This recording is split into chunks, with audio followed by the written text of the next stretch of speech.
More than 11,000 people live on humanitarian aid in Kosovo. Russian planes have started to deliver food and medical supplies to Serbs in the region. An official request from the Serbian government led to President Putin ordering the relief flights. As Igor Agarodny reports, it's not just a matter of supplies. Another plane with humanitarian aid arrives at Belgrade airport. From here on, the Serbian Red Cross will distribute it. 40 tons of corned beef are being unloaded off this plane. But for Serbia, as well as for Russia, this is more than just about tinned meat. Vladimir Putin says this isn't a political gesture. But Moscow has been Belgrade's staunchest ally in its struggle to retain Kosovo as part of Serbia. The food and medication will be delivered here to Mitrovica. It's the biggest remaining Serb settlement in the newly independent Kosovo. The Red Cross is doing its daily round.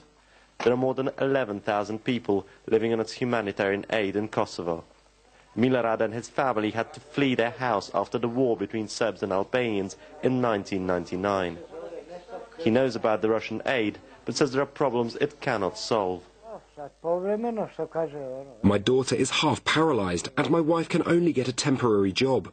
The aid will help, but what I really wish for is the chance to go back and live where I used to. In the local hospital, some of the wards haven't been renovated for 50 years. Dr. Alexander Božović is one of those who decided to stay in Kosovo after his hospital in Pristina was taken over by ethnic Albanians.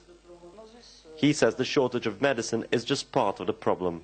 It's first the basic condition, you know, the supplies of water cuts on 8 or 9 o'clock from the night till 7 o'clock in the morning.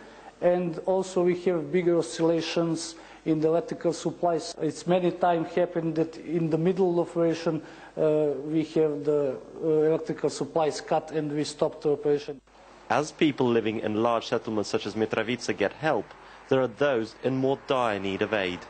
It is rather different to be in a small enclave, about 10 houses, surrounded by the people who are not ready to support you, and in some big enclave.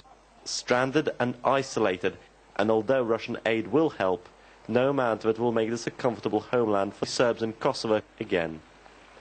Igor Agarodny, Russia Today, Kosovo.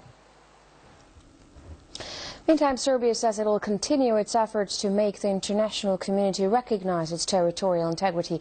Serbian Foreign Minister Vuk Jeremic says Belgrade intends to apply to the International Court of Justice to seek legal opinion on Kosovo's declaration of independence. Serbia is continuing to pursue all legal avenues as well as diplomatic and political avenues in defense of our sovereignty and territorial integrity. And an important institution when it comes to international justice is the International Court of Justice. We're hoping that come September and come the next meeting of the General Assembly, we put forward the resolution that would seek the legal opinion from the International Court of Justice. We would need to have a majority vote in the General Assembly. We're not going to ask countries to take one side or the other side, but just plainly support us in seeking the legal opinion from the court we all recognize, which is the International Court of Justice. Whether or not this unilateral declaration of independence was declared in line with international law. Former UN war crimes prosecutor Carla Del Ponte had accused UN officials administering Kosovo of deliberately obstructing the investigation into Haradinaj's alleged crimes. Now in her new book, she says some 300 Kosovo Serbs kidnapped by Albanian rebels in '99